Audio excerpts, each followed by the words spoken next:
भोजपुरी सिने awards 2025। कहानी Hindi story फांसी ऐश करने में किया प्रकाश और सुरेंद्र की लालसा हो पाई पूरी। सरसाली टीम सितंबर 25, 2025। हिंदी स्टोरी। सुरेंद्र पहले ऐसा नहीं था। वो अपने परिवार में मस्त रहता था, पर काम करते उसके दोस्त प्रकाश ने उसकी सोच बदल दी। वे दोनों सेंट्रल रेलवे मुंबई के तकनीकी विभाग में थे और बहुमंजिला इमारत में अपने फ्लैट में रहते थे। सुरेंद्र का फ्लैट तीसरी मंजिल पर था, जबकि प्रकाश का पहली मंजिल पर। सुरेंद्र तकरीबन 54 साल का था और प्रकाश भी उसी का हमउम्र था। दोनों के पत्नी व बच्चे उनके साथ ही रहते थे। एक बार उन दोनों के परिवार वाले त्योहार में शामिल होने के लिए किसी रिश्तेदारी में चले गए।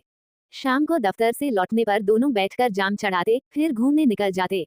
खा पी कर दोनों देर रात को लौटते। बच्चे बड़े हो गए थे। उनकी पढ़ाई और करियर बनाने की चिंता सताने लगती। बड़ी होती बेटियों की शादी की चिंता से छुटकारा पाने के लिए दोनों बोतल खोलकर बैठ जाते। हविस्की के रंगीन नशे में आसपास घूमती खूबसूरत लड़कियों को पाने की लालसा उनकी बातचीत का मुद्दा बनने लगी। बुढ़ाती पत्नियां पुरानी लगने लगी। वे दोनों किसी जवान लड़की के आगोश में खोने के सपने देखने लगे।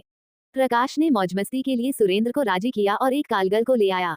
शराब और शबाब के मेल से दोनों रातें रंगीन करते रहे। बीवी बच्चों के लौट आने पर ही यह सिलसिला बंद हुआ। दिसंबर का महीना था, मौसम खुशगवार था। प्रकाश अपने परिवार के साथ कहीं बाहर गया था। सुरेंद्र के परिवार वाले भी मुंबई में ही एक रिश्तेदारी में गए थे और उन सबका रात को वहीं रुकने का प्रोग्राम था। दफ्तर से लौटते समय रास्ते में सुरेंद्र को जूली मिल गई। जूली को वह और प्रकाश 2-3 बार अपने फ्लैट पर ला चुके थे।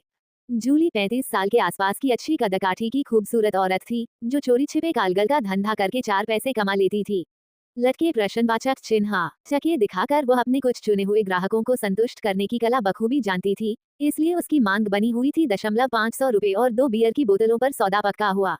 बृहस्पतिवार का दिन था। रात को तकरीबन 9 बजे अपने वादे के मुताबिक जूली आ गई और दोनों खाने पीने और रासरंग में मस्त हो गए। रात को 2 बजे सुरेंद्र के मोबाइल फोन की घंटी बजने लगी। पत्नी की आवाज सुनाई पड़ी, मैं दरवाजे पर खड़ी खड़ी कालबेल बजा रही हूँ और तुम घोड़े बेचकर सो रहे हो क्या? जल्दी से दरवाजा खोलो। ये सुनकर सुरेंद्र के बदन में डर की एक ठंडी लहर घूम गई।